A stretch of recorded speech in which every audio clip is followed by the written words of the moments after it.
Buenas tardes, mi nombre es José Esteves, bueno, José Esteves, que soy portugués. Yo soy el vicedecano de la Escuela de Ciencia y Tecnología del IE y es un placer estar aquí para la publicación, para el comentar sobre el libro que están publicando Javier y Guillermo. El pequeño libro de la filosofía estoica. Y les voy a contar un poco por qué es interesante. Primero, es un placer teneros aquí y porque esto también encaja perfectamente con el espíritu del IE y lo que estamos haciendo en el IE. Nosotros en el IE, solo para daros cuenta, en la Escuela de Ciencia y Tecnología, estamos ahora desarrollando todos los temas relacionados con Data Analytics, con Data Science, Computer Science, tenemos proyectos relacionados con Metaverso y, como sabéis, todas estas áreas tienen un serio problema de, aunque sean del área de STEM, de ciencia, tecnología, ingeniería y matemáticas, siempre hay el problema de la toma de decisión, que al final no, las ciencias no son tan exactas como deberían ser y los gestores, los alumnos, intentamos educarlos que no todo puede venir por fórmulas matemáticas, por todo es absoluto. Entonces ahí entra parte de nuestra educación. Para daros un ejemplo, el IE también tiene todo un área de humanidades, donde, por ejemplo, nosotros, yo fui el antiguo vicedecano del MBA, donde a nuestros alumnos le incluimos asignaturas como Critical Thinking, pensamiento crítico. Y intentamos ahora, en los másters que están liderando también Guillermo, una de las cosas que queremos es siempre desarrollar la otra parte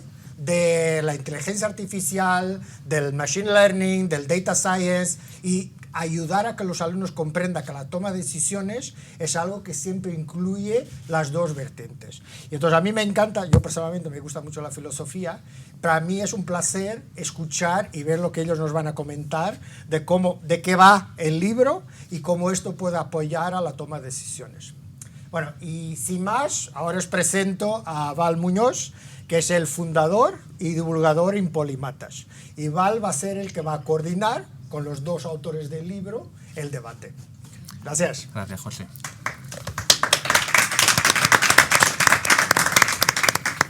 Bueno, pues la primera vez que hacemos Polímatas en directo, la verdad que os engañaría si nos dijese que estoy un poco nervioso, pero vamos con ello. A ver, me hace mucha ilusión la charla de hoy porque Javier y Guillermo fueron los dos primeros invitados a Entre Polímatas. Esto no sé si lo sabéis, pero bueno. Con Javier Recuenco, si te acuerdas, Javier, hablamos de sistemas complejos. Sí, señor. Y con Guillermo lo hice sobre economía, que también es un sistema complejo en sí.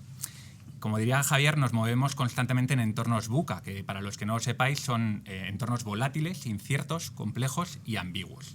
Y la charla de hoy es un ejemplo de ello. La verdad es que nunca imaginé que volvería a sentarme con ellos para hablar sobre estoicismo. Esto es lo último que esperaba. Y supongo que ellos tampoco. Y supongo que tampoco esperaríais escribir un libro sobre estoicismo, que hace unos meses, ¿no? No, en realidad bueno, fue el producto de unas sesiones estratégicas que sí, ¿no? Luego comentaremos. Sí, sí. Pero bueno, como dirían los estoicos, el destino, con mayúscula, nos ha traído hasta aquí y lo más sabio es aceptarlo. Sí, sí. Antes de empezar la charla, debo hacer una advertencia y es que ni Guillermo, ni Javier, ni yo somos expertos en filosofía estoica, esto que quede claro.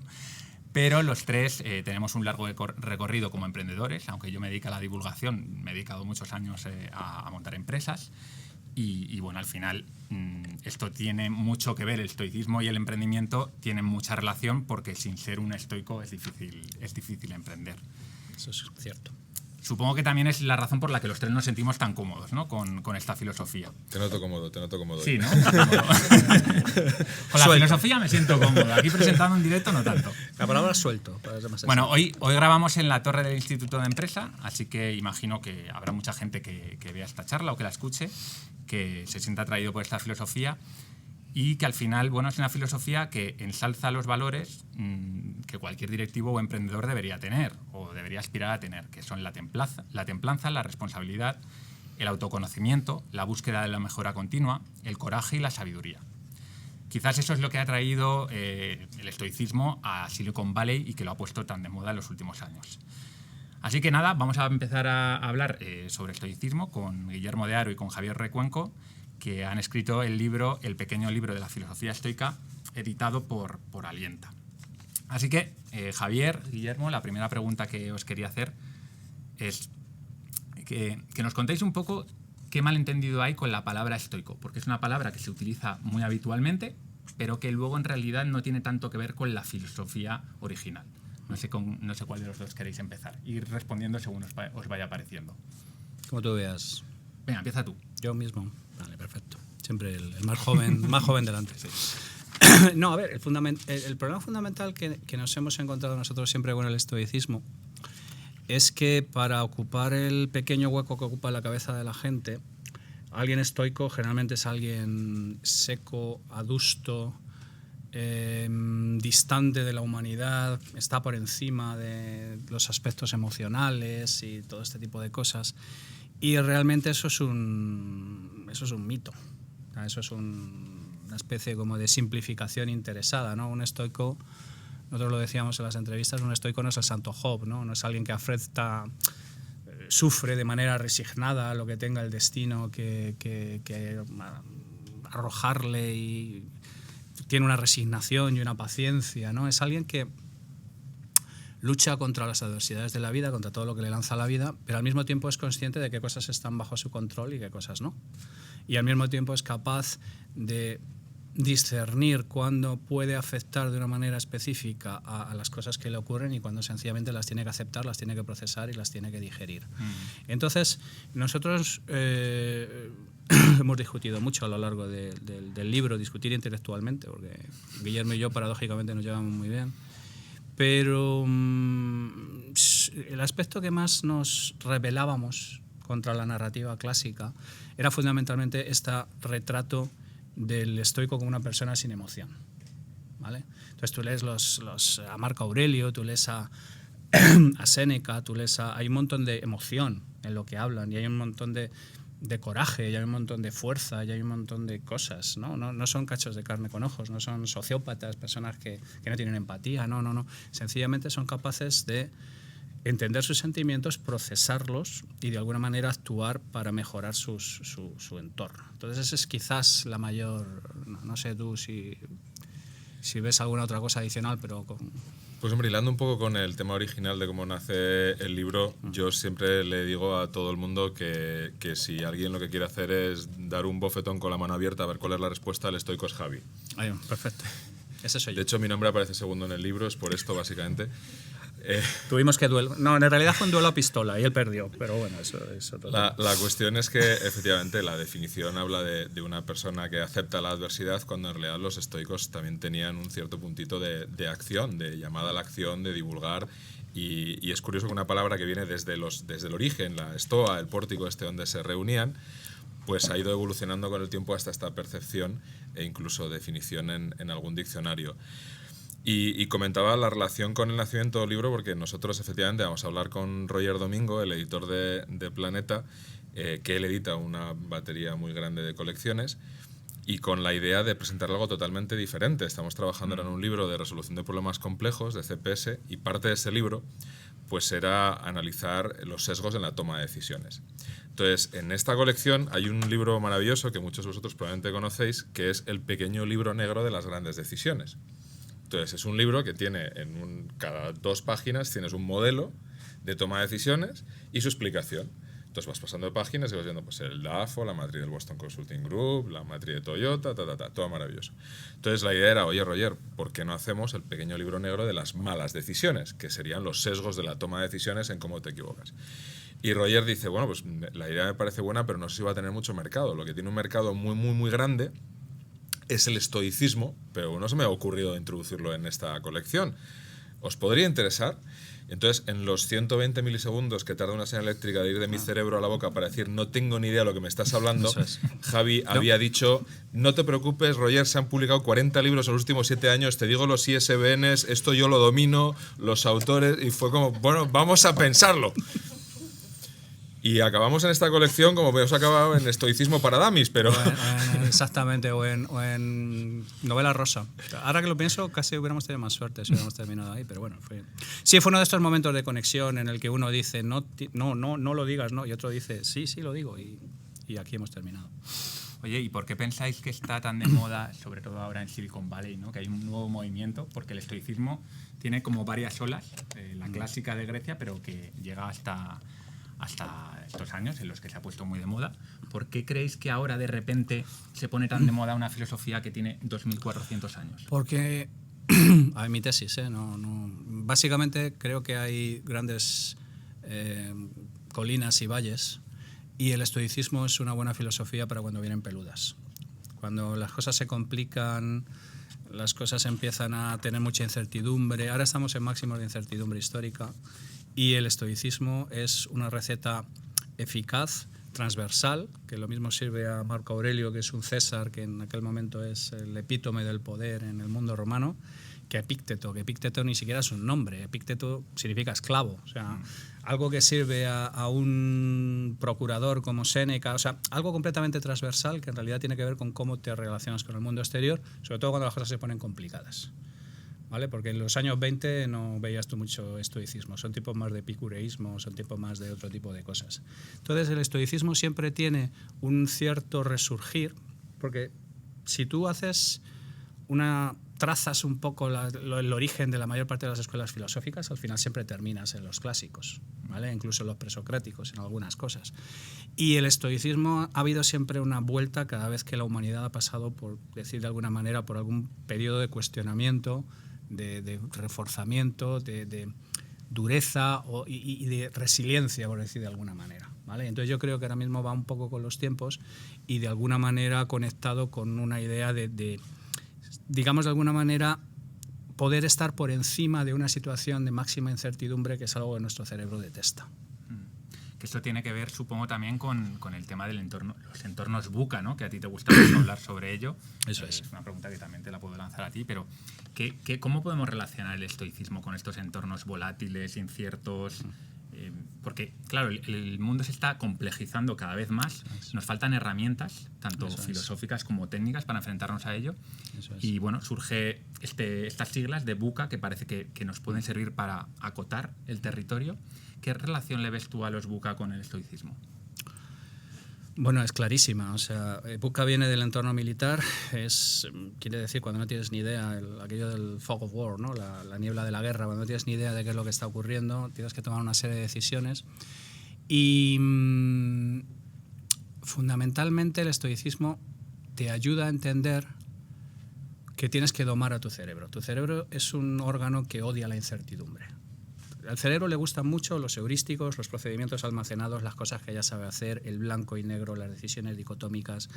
Cuando aparecen momentos de altísima incertidumbre, todo se vuelve gris, las decisiones no son tan obvias, las cosas no caen de una manera determinada y nuestro cerebro chilla como Jamie Lee Curtis en una película de terror, ¿no? O sea, sufre muchísimo. El estoicismo lo que intenta de alguna manera es hacerte entender que puedes seguir viviendo una vida plena y tomar una serie de decisiones sin tener toda la información necesaria. Y que tienes que hacer una serie de hipótesis y que en un entorno de máxima incertidumbre es normal y es lógico. Hay un proceso exploratorio en ese sentido.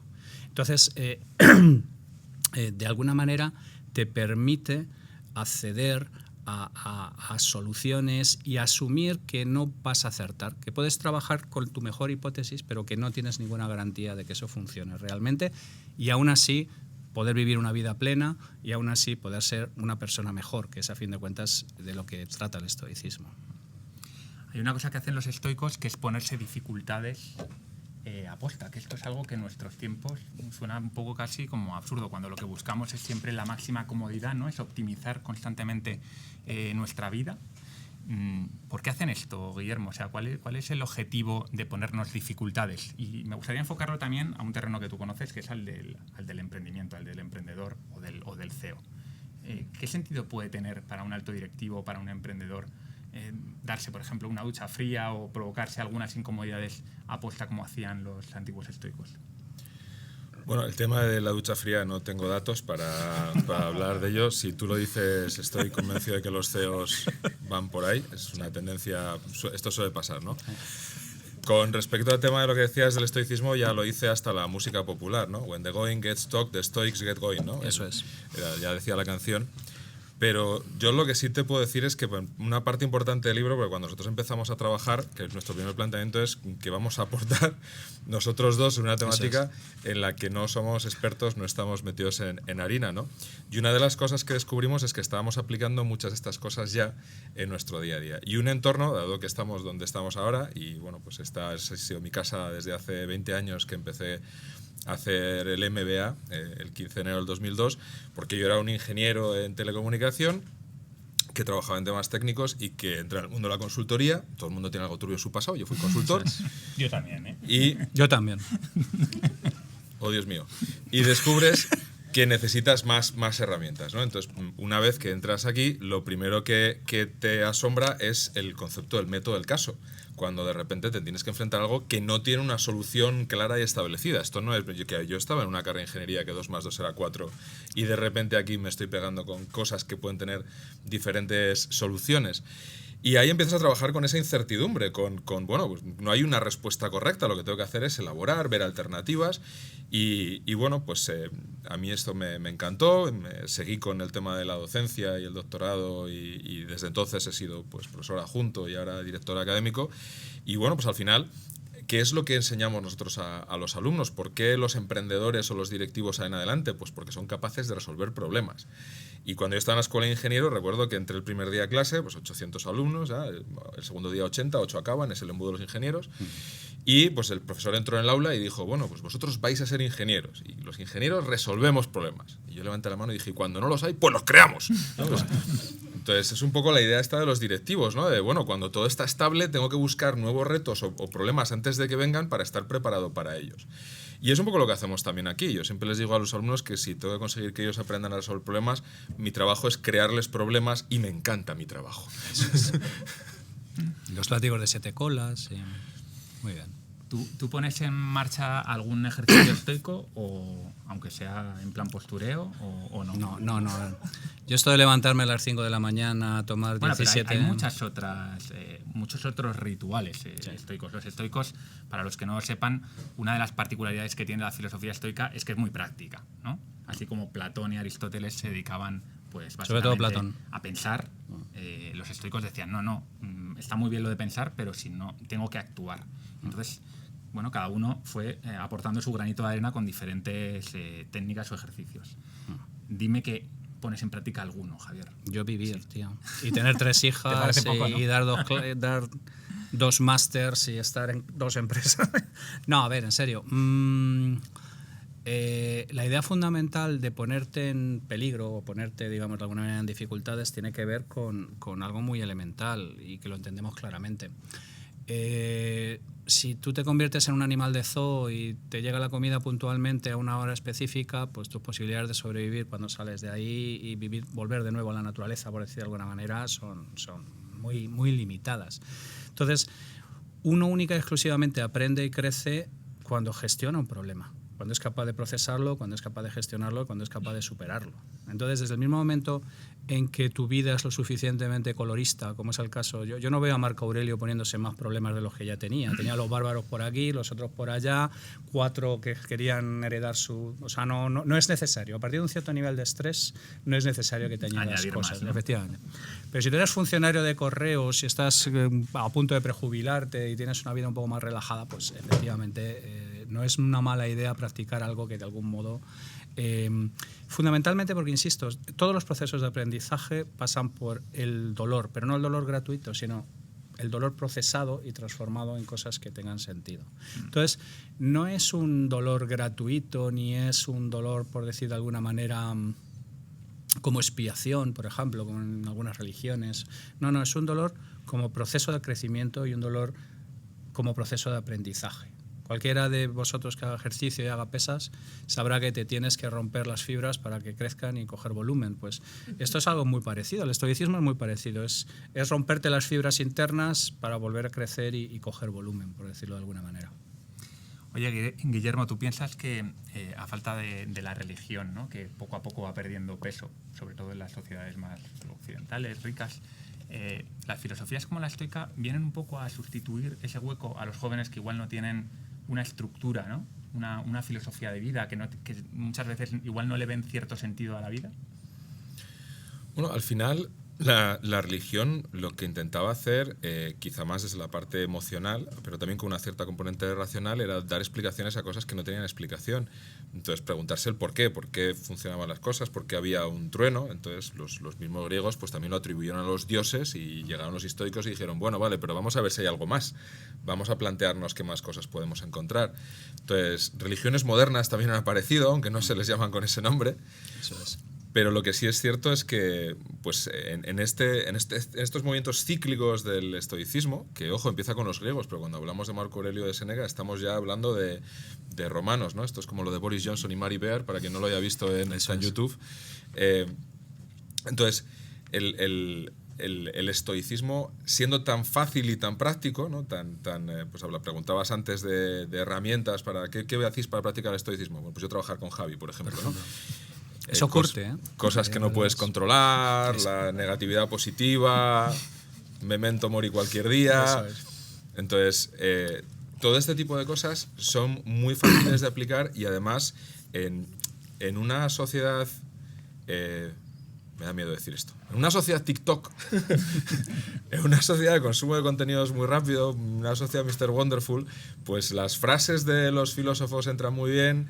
Estos ejercicios pequeños de cada día son muy empaquetables en estos formatos y esto favorece su difusión y su adopción.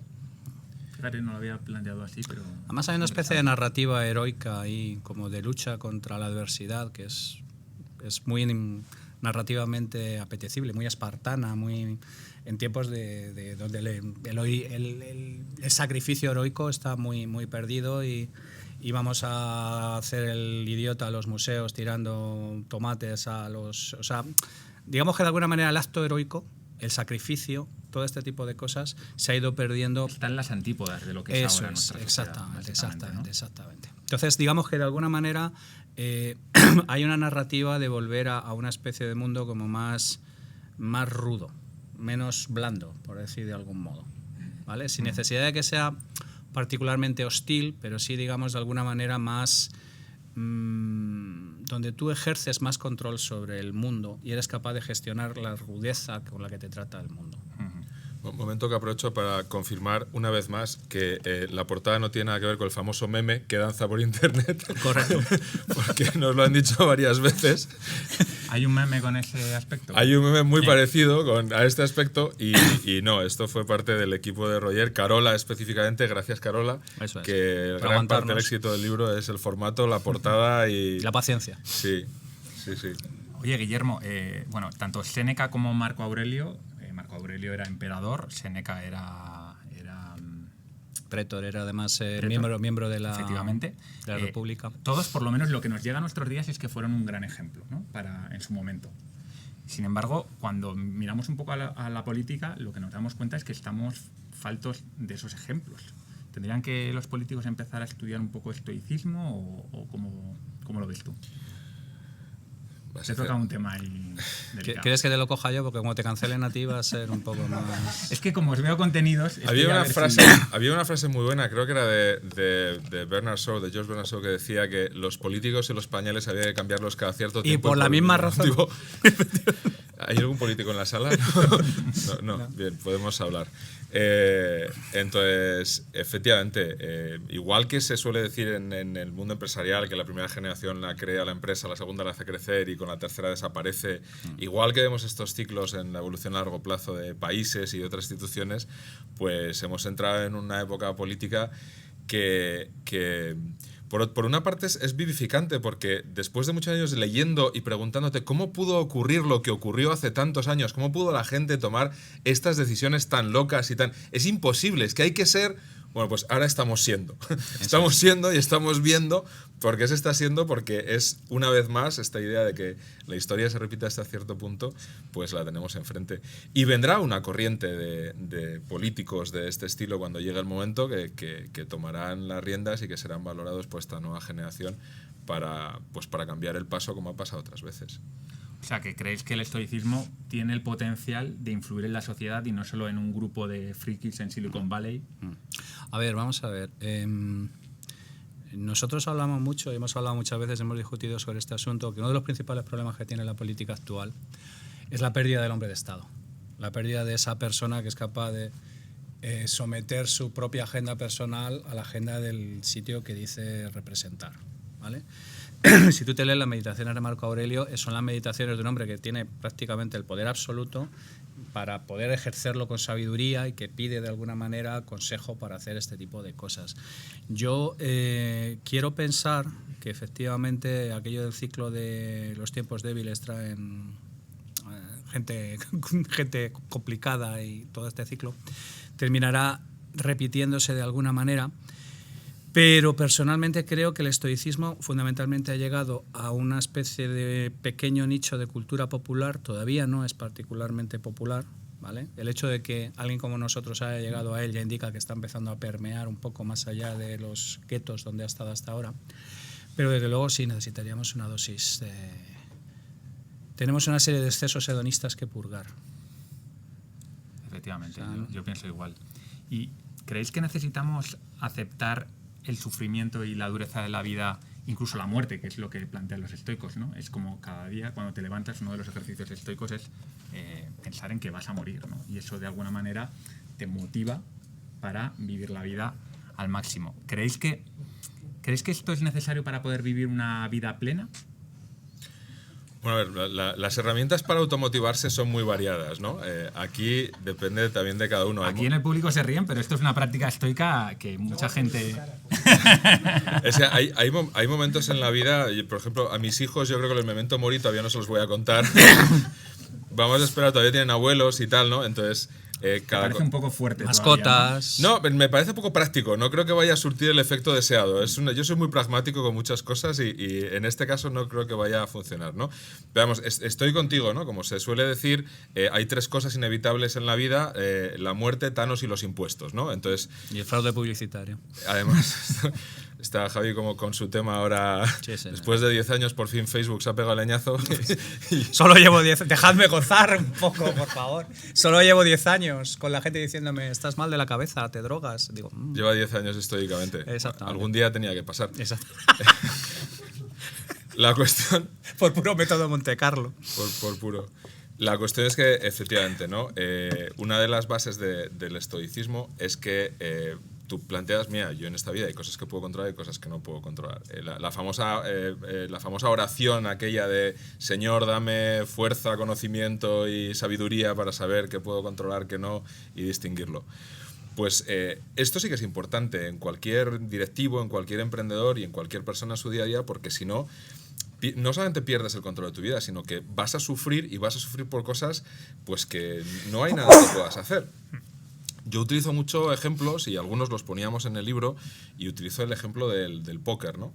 De cómo aprender a tomar decisiones jugando a póker, que además lo utilicé durante varios años porque pues, la gente no quería aprender la parte más matemática y estadística del proceso de toma de decisiones. Y es, bueno, pues vamos a jugar al póker. Oye, que estoy perdiendo todo el rato.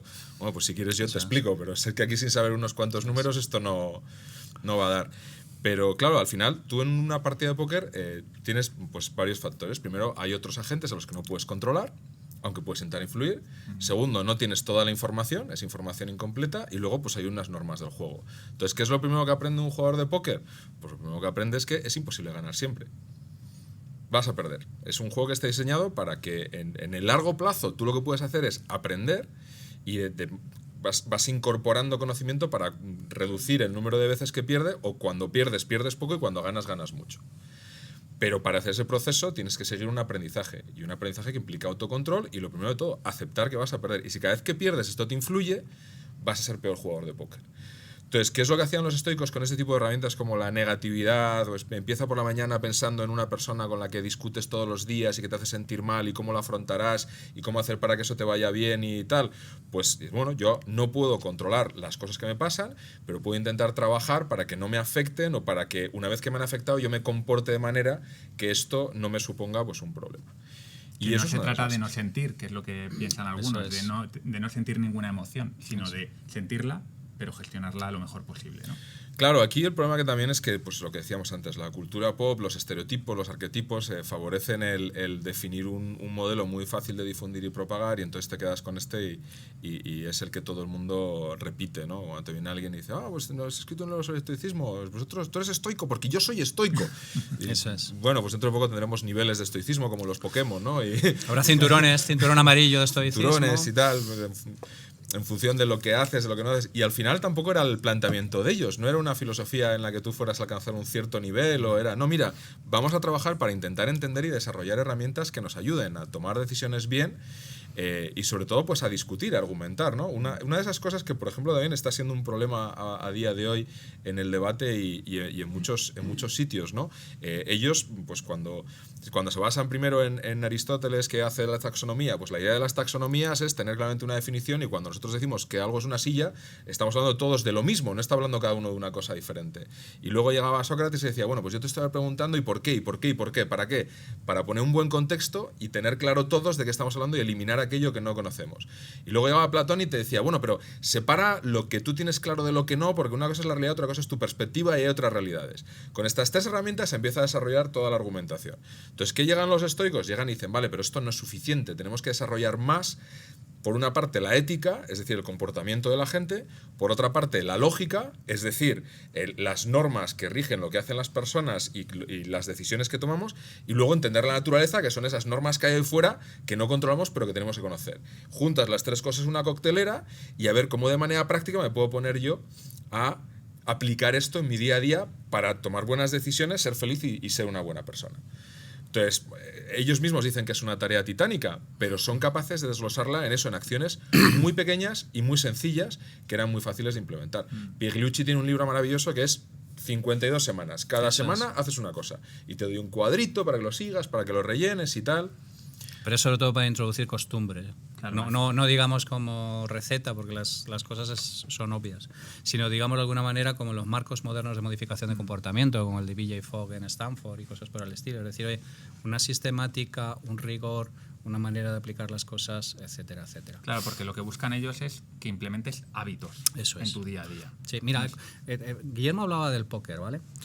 Yo estaba editando un libro y me regaló la gente del lead editorial, Marcelino Losúa, el libro de póker de los Pelayos, ¿vale?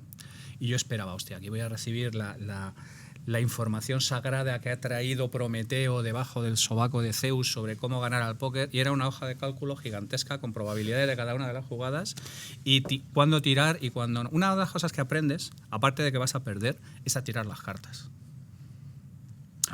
Exactamente, lo que decía Richard Rummel de que la estrategia es renunciar.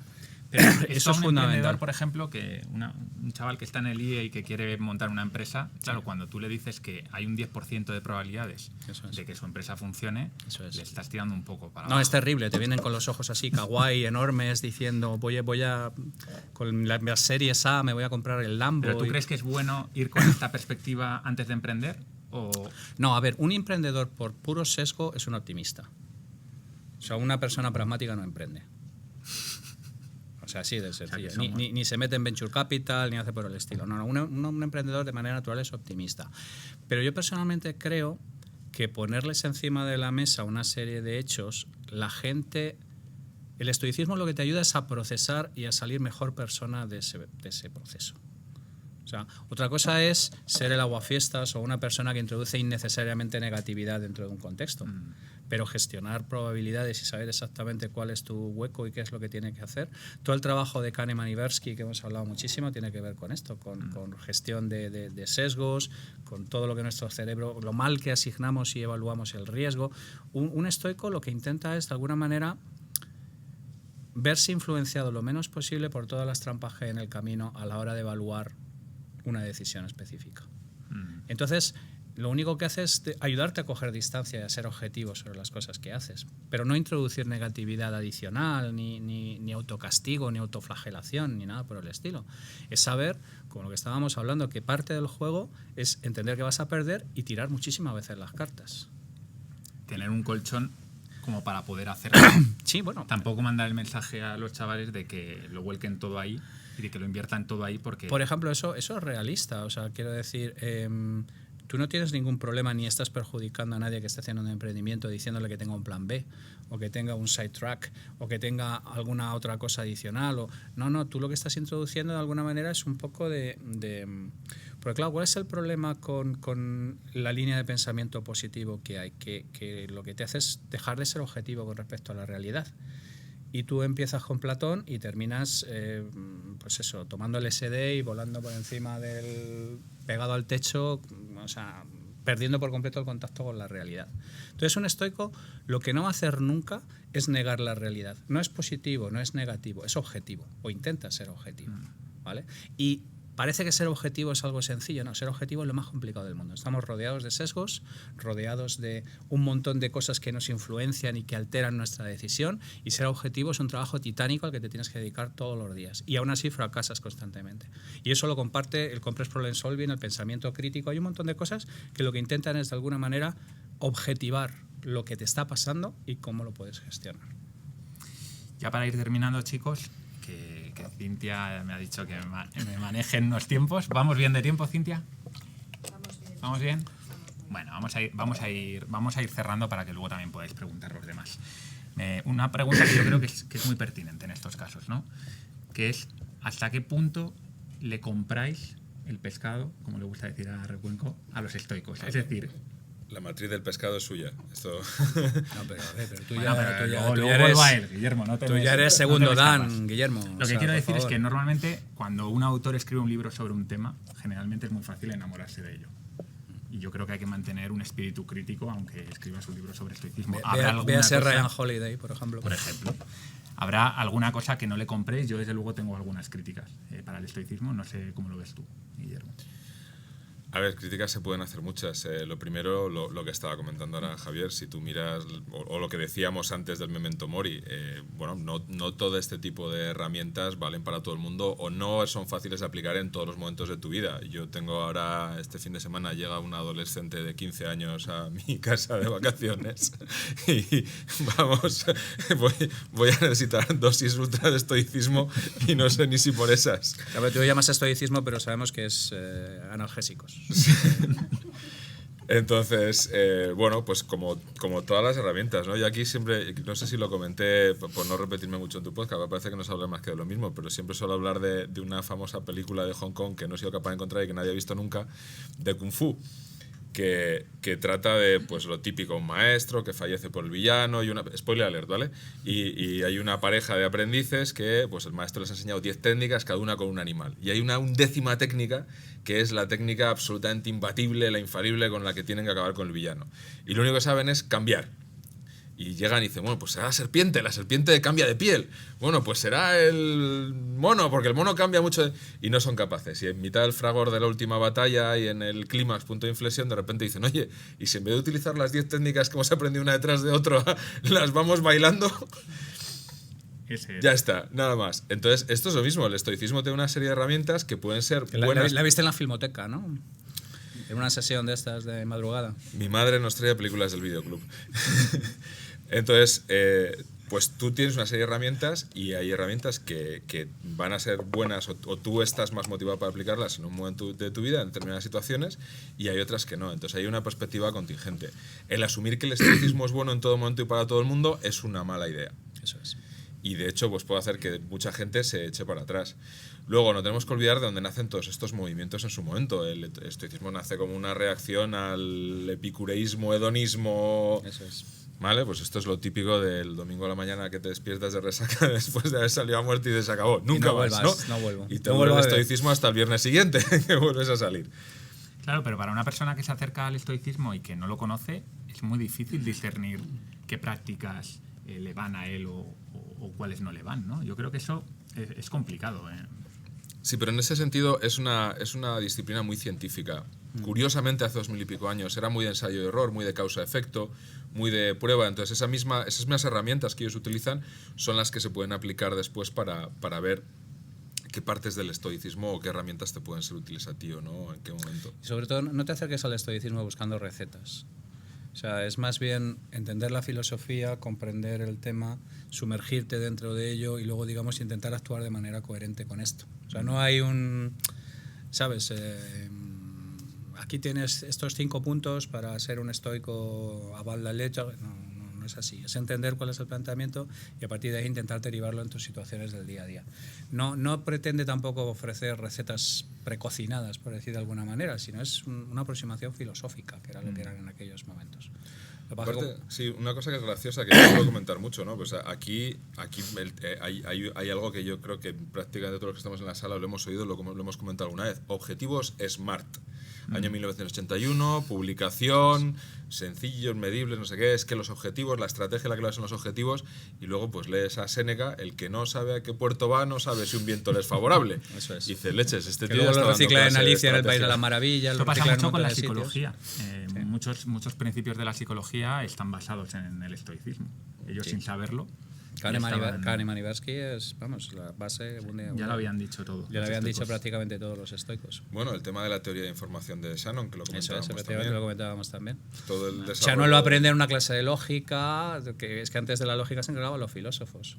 Bertrand Russell deja de escribir el libro de 10 años porque se da cuenta de que no puede hacer una lógica inelucidable formal. Le dice a Wittgenstein, oye, yo ya no puedo con esto, tú eres joven, dedícate a esto. O sea, quiero decir, la filosofía tiene una larguísima tradición de gestionar la lógica, de que era algo que le pertenecía a ellos. Ahora la informática ha cogido el relevo, pero era un tema que históricamente estaba reservado a los filósofos.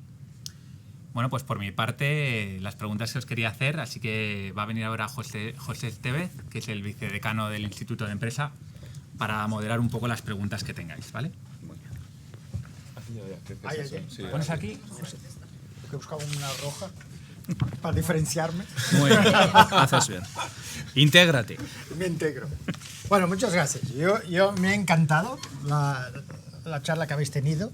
Después tengo unos comentarios, pues nuestros enviéis, como ellos lo ven. Pero yo abriría el debate a la audiencia. Si alguien tiene alguna pregunta, que por favor, para los tres, por favor, allí. Félix.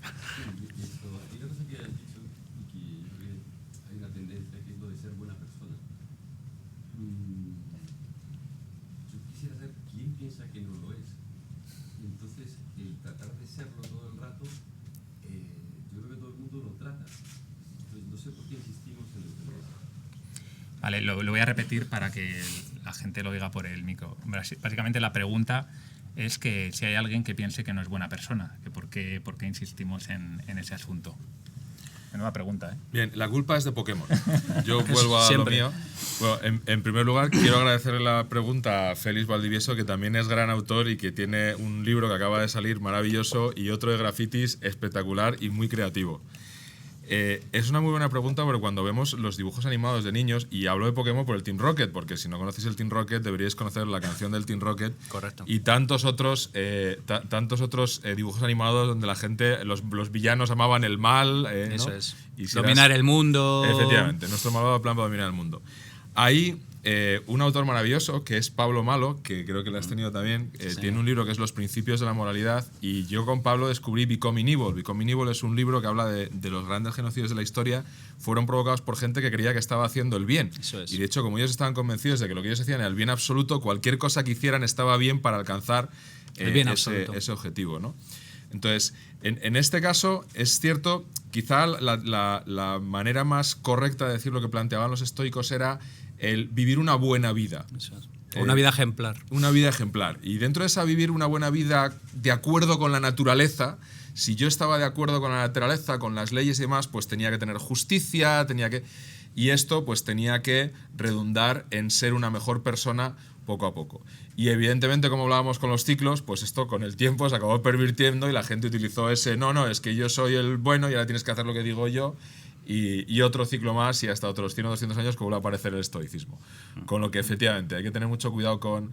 esta mañana, creo que eras tú el que tuiteaba, el humorista este que falleció hace poco de Saturday Night Live, que decía, todos los libros de historia dice que ganaron los buenos. ¿Cuál es la probabilidad de que haya ocurrido eso? ¿No? Efectivamente. Efectivamente. A ver, es que,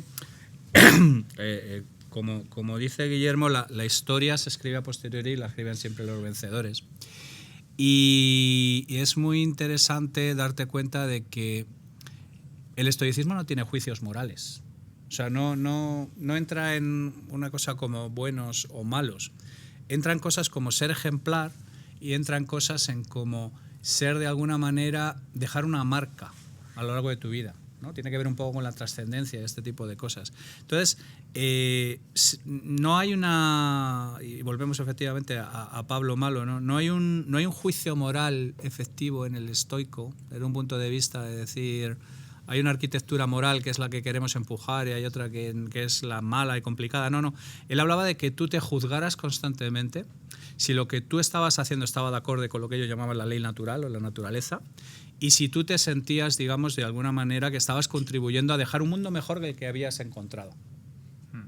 ¿Vale? Entonces no entraban en esa particularidad porque efectivamente desde Pol Pot al Doctor Infierno todo el mundo piensa que está haciendo lo que debe porque es algo... porque es justo, es una misión que trasciende, están haciendo el bien absoluto, con lo cual cualquier atajo que tomen está perfectamente justificado. Yo personalmente creo que el estoicismo no entraba en un criterio tan abiertamente moral como lo bueno o lo malo, sino en algo más como la ejemplaridad y en dejar un mundo mejor que el que te habías encontrado. Sí, hay una cosa importante y es que los estoicos hacían mucho hincapié en analizarse a sí mismos, la ética de la virtud que se llama, pero decían claramente que no tenías que juzgar al otro, que el otro tenía que ser el que se juzgase a sí mismo. Es. Lo cual, bueno, puedes entrar a debatirlo, pero desde luego era una postura muy diferente a la que hay ahora, que es no, pero ya elimina la parte que habla Guillermo del proselitismo. Totalmente. ¿Vale? Porque el problema fundamental es cuando tú estás sumergido en la virtud y es tan bueno que quieres para todos los demás la misma virtud en la que tú estás sumergido. Y ahí es cuando viene ya todo de... No, el estoico era un diálogo contigo mismo. Yo siempre digo que el estoico lo que era algo así como esculpirte a ti mismo. Era una cosa que tú intentabas esculpirte a ti mismo y hacerte cada vez mejor, pero no intentabas esculpir a los demás. O sea, no había una vertiente proselitista en la parte estoica, que yo creo que es lo que evitaba que entráramos en salvadores de la patria y todo este tipo de cosas. ¿Alguna pregunta más? Sí, él os ha preguntado antes que qué es lo que no comprabais del Sí. estoicismo. Yo me imagino que os habéis sumergido en el estoicismo a partir de este libro, y yo diría lo contrario, que qué es lo que os ha enamorado y si hay algo que realmente hayáis asimilado y estéis como aplicando en vuestra vida. Repito la pregunta, ¿qué es lo que os ha enamorado del estoicismo? Bueno, esto supongo que es un poco particular, pero se han mencionado varias cosas. El pragmatismo, la aplicabilidad. O sea, no es que yo tenga un problema con Platón, pero Platón no es particularmente aplicable, a no ser que quieras montar una especie de fantasía homoerótica para dominar el mundo. Leerse La República es un tema complicado. Y sobre todo, realismo. Es como una disciplina muy de entender la realidad como es y no como a ti te gustaría que fuera. Que eso apela a algunas personas y a otras no. A nosotros personalmente, o a mí por lo menos, en el caso de Guillermo, no sé cómo le da los... ¿Qué tal los alucinógenos? ¿Cómo lo llevas? ¿Estás saliendo Yo del empecé tema? con el Mr. Wonderful y luego acabé en el estoicismo ya... no y he mal, salido. ¿no? Y mal, ¿no? Hace mejores carpetas Mr. Wonderful, yo estoy de acuerdo.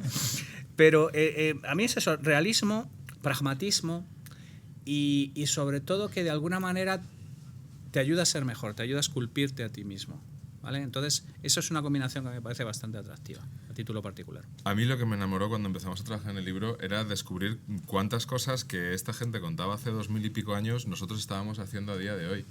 Y las estamos haciendo en clase y las estamos haciendo en nuestro día a día, ¿no? Y esto te da una cierta tranquilidad, ¿no? De, bueno, hay aquí un patrón, hay una serie de cosas que 2000 y pico años después los seres humanos que no hemos cambiado tanto seguimos haciendo igual y considerando que están bien y que tienen sentido y que son útiles y que nos sirven. Y eso pues te resultaba muy vivificante y te daba ganas de aprender más y bueno, a partir de ahí entender por qué otras quizás se quedaron por el camino. Es una filosofía que es muy dúctil, es muy flexible, se ha ido adaptando. Cada uno de los advenimientos del estoicismo pues han venido con la época de los cristianos, se desecharon algunas cosas para poder encajarla, los romanos tomaron de los griegos, los Marco Aurelios y tal, también lo que les venía bien, y ahora pues lo que decíamos antes de la generación TikTok. Pero a pesar de todo eso, hay una serie de elementos comunes que se han mantenido y que siguen ahí, que dices, leches, pero pues lo que decíamos antes, no, yo soy estoico. Bueno, pues yo había hecho muchas cosas de estas sin saber que lo estaba haciendo y además descubres que te sentías bien haciéndolas por eso, ¿no? Luego además está el tema de que ser cínico es más complicado, porque vivir en un barril e irte a la plaza del pueblo a masturbarte no terminaba de encajar con nuestros criterios. Volvemos a lo mismo, es muy pragmático. O sea, es una cosa que tiene una aplicabilidad, y sobre todo si estás metido en temas académicos, empresariales, como en nuestro caso, tiene una pragmaticidad, porque claro, yo puedo maravillarme con, yo qué sé, con la formación de la ética en Schopenhauer, que es un tema absolutamente fascinante, o el mundo como voluntaria representación, o ver a Kierkegaard, pero digamos que son ejercicios intelectuales que son complicados de trasladar a un día a día o a una situación concreta. Y lo bueno que tiene el estoicismo es que es bastante pragmático y digamos que de alguna manera no es fatalista, porque plantea que, porque en el fondo el cínico, el hedonista, mira, esto lo que dura, fiesta, quemar todo y deja un bonito cadáver y este tipo de cosas. No, el estoico dice, oye, crece, mejora y al mismo tiempo mejora en tu pequeña proporción a la humanidad. O sea, es como positivo, es como positivista, si me apuras en ese sentido. Yo tengo una pregunta, y un poco para terminar. Habéis hablado de Silicon Valley. Silicon Valley, como sabéis, lleva una década teniendo serios problemas. La gente está huyendo de Silicon Valley porque ha tornado un entorno que es muy tóxico, mucha competición. Al final los emprendedores han caído en una burbuja, la burbuja ha explotado. Ya no estoy hablando de factores económicos, estoy hablando de la propia cultura, cómo está, y ahora incluso es una cultura que va contra el emprendedurismo. Entonces, yo viendo los estoicos, y lo comentabais, una de las críticas que se hace es que es muy individualista, es mucho del yo. Sí. Entonces yo lo veo muy para la generación TikTok, que les va a gustar decir que son estoicos para 2 vídeos, pero después ya no lo van a hacer. En realidad quiere decir que son narcisistas. Exactamente, pero queda bien decir que soy estoico, porque el narcisista queda un poco tal. ¿Cómo veis esta transición y dónde puede caer el ser demasiado estoico? También tiene sus problemas. El ejemplo, ¿cómo veis ahí el paralelismo? Que al final Silicon Valley tú lo has comentado, pero al final ahora Silicon Valley está así. Sí, a ver, hay una relación que es cierto que es directa, porque, por ejemplo, se puso muy de moda cuando estuvo aquí Ray Dalio, yo le estuve entrevistando, y este hombre decía que prácticamente no había tomado decisiones sin la meditación, ¿no? Entonces, todo el tema de la meditación, que es muy del estoicismo, respiración, meditación, mindfulness y demás, pues esto era algo que ellos utilizaban mucho. Entonces, también cuando empiezas a descubrir lo de toma de decisiones, fueron incorporándolo. Pero en este sentido hay algo que es menos conocido de la filosofía estoica, que es el aspecto social. O sea, la idea de vivir en la naturaleza es el hombre es un animal social, y esto lo tienes que compartir con otros. Entonces, los estoicos eran en aquel momento, pues eso, divulgadores, que Marco Aurelio Séneca son grandes plenipotenciarios en la época romana, pero en los inicios en la época griega era gente que no era para tanto y que aún así dedicaba... Zenón se iba a la estoa, rodeaba de gente, enseñaban a todo el mundo, efectivamente. Y entonces intentaban crear esas comunidades, ¿no? De hecho, nosotros estamos trabajando en la Javicon, que va a ser una... Eso es. Donde habrá drogas para todos, porque la realidad es miserable y el metaverso va a quebrar Meta antes de llegar, así que vamos a dedicarnos a las drogas. Correcto. Es un plan. Eso es lo que me dijiste en el plan de marketing, ¿no? Era con publicidad de Facebook, así que ya no, olvídalo. Vaya, por Dios. Algún punto débil tenía que tener. Última cosa. Lo de...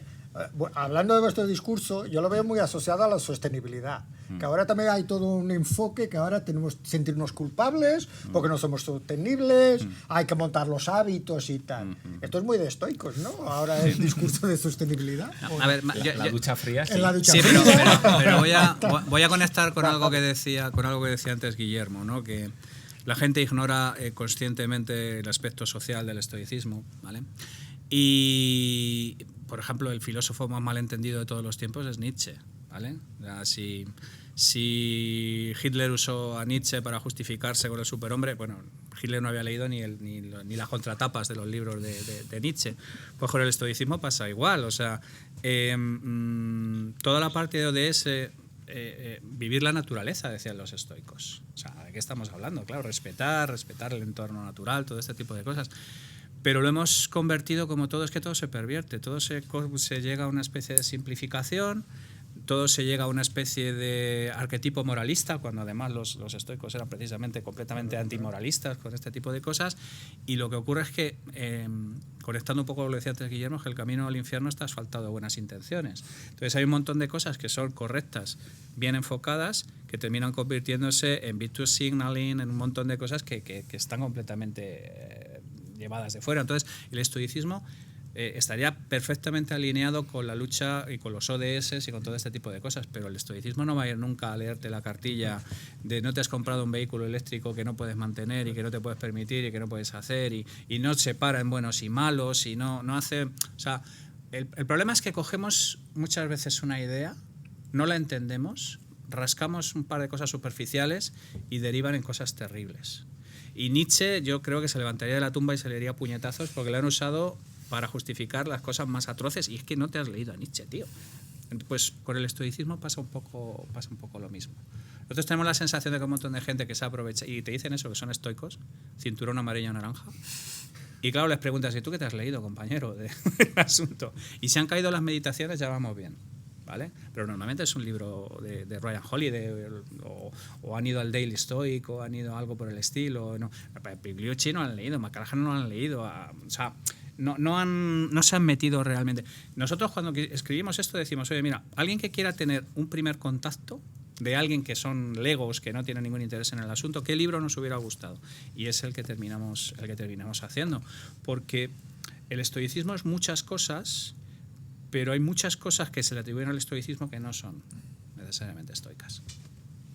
Pues yo creo que es una buena forma de terminar el evento con esto, con la necesidad de aprender, como tú dices. Siempre. No es solo porque queda bien, es verdad, ahora que queda muy bonito decir en Twitter que eres estoico, sí, pero como tú dices, quizás lo que hay que empezar a aprender es a leer, a informarse, y pues a partir de ahí entonces empezar a practicar o no la filosofía. A ver, que si tú quieres ser epicúreo no hay ningún problema, o sea que a tope. Pues muchas gracias a todos. Tú tienes una pregunta. Sí, claro. Me ha surgido ahora una sí, dudita claro, un poco por favor. así, que no sé si hay alguna forma, digamos, de incorporar el estoicismo o las herramientas que nos proporciona de una forma que no sea como un poco impostada o forzada, porque digamos que aplicar los principios o las prácticas, yo cuando empecé como a profundizar un poco y a explorar todo este mundo, como me pareció extremadamente complejo, como estar pendiente constantemente de dicotomía de control, atención plena, como que me parecía difícil de llevar a una práctica real que no fuese como prestando atención mucho a en general todas las decisiones que tenía que tomar bajo ese frame. Entonces, no sé, un poco... Voy a intentar resumir su pregunta, si hay alguna forma fácil de aplicar el estoicismo. No, fácil no hay. O sea, no, yo creo que aquí lo importante es que no te exijas tanto. Eso es. La idea es que incorpores aquello que realmente crees que te es útil. Un poquito lo que decía antes Javi, que tú notes que cada día pues un poco mejor que el anterior, o notas que te son más útiles que el anterior. Entonces, bueno, pues oye, es un ideal maravilloso lo de tener absolutamente esa percepción, que al final te lleva a la idea de que el estoico no ni siente ni padece, ¿no? Eso es. Pero si tú puedes estar a todas horas perfectamente separando aquello que puedes controlar de lo que puedes controlar, pues es fantástico. Lo normal es que no sea sencillo de hacer y que no todo el mundo pueda hacerlo. Pero al momento que ya eres consciente de ello y ya hay situaciones en las que lo aplicas, ya vas notando que estás un poco mejor. Entonces, yo lo que haría es no te exijas demasiado, poco a poco, a tu ritmo. Es como meterte en el agua, ¿vale? Si tú quieres irte y bañarte en el Atlántico a 14 grados y toda tu vida has estado en Marbella, pues puede ser una experiencia un poco... No es como súper inmediato, No. sino que requiere como... Requiere ir metiendo los deditos, requiere ir acostumbrándose a los tobillitos, te das una vueltecita, te tienes que... Es que, además es que la gente la gente no va a adoptar, si tú has visto los mecánicas de modificación de comportamiento, por ejemplo, de Stanford, de BJ Fogg, de la gente no va a cambiar ni porque le obliguen, ni porque le presionen, ni porque le hagan... Tiene que ser un tema que, incluso para cambiar de opinión. Tú para cambiar de opinión, cualquiera que te intente presionar para cambiar de opinión va a conseguir lo contrario. Tú tienes que hacer preguntas abiertas y dejarle abierto a alguien de la posibilidad de que se dé cuenta de que esto es así. Si tú te has leído el libro de Chris Voss de Never Split the Difference sobre negociación, pues así. ¿Vale? O sea, nadie intenta hacer una línea dura de aproximación a la negociación. Lo que intentas es preguntas abiertas e intentar que la gente de alguna manera se abra a hacer este tipo de cosas. Entonces, si tú quieres ser estoico, sea eso lo que sea, y empiezas levantándote a las 5 de la mañana, tomando duchas escocesas, comiendo gachas de avena y levantando 250 kilos en una kettlebell, ya te digo yo que el segundo día has abrazado las drogas y con razón, además. Te vas al otro extremo. Te vas, vamos, te vas coges el helado. Coges el helado, compras acciones de Ben & Jerry's y te pones hasta las trancas. No, es que la gente lo que quiere es... No entiende cómo funciona el cambio en las personas. Y el cambio siempre es gradual, interno y más por sumergimiento paulatino que por shock. Claro, es que al principio como que renegué totalmente de él porque dije, esto no... Eso no es para mí. Y luego ya como que poco a poco lo fui como diseccionando y lo fui decidiendo un poquito más. Es así. Y ahora parece que los pozos se van a ir un poco... Es como la pizza. O sea, si tú quieres meterte una pizza entera en la boca, o eres Pac-Man o sea, no. Te hacen trocitos, te los cortas, dejas la corteza. Es un proceso normal de cómo procesamos este tipo de cosas. Sí, bueno, al final es lo que comentaba él antes, de querer todo ya de una. Resultado, acción, resultado, y si no me vale... La generación TikTok, que dice Guillermo. Estímulo-respuesta. Este vídeo es un coñazo que dura 9 segundos. Más de 10 minutos de podcast. Más de 10 minutos de podcast es una novela. O sea... Con 5 todo... Digo, nada, ningún problema. No te preocupes, ahora te cojo Guerra y Paz y te lo reduzco a un tweet. Van los rusos y mal. Ya está. Pues terminamos. Fue un placer a ambas partes, la audiencia y a vosotros, y seguimos teniendo esta conversación. Muchas gracias a todos. Gracias por venir.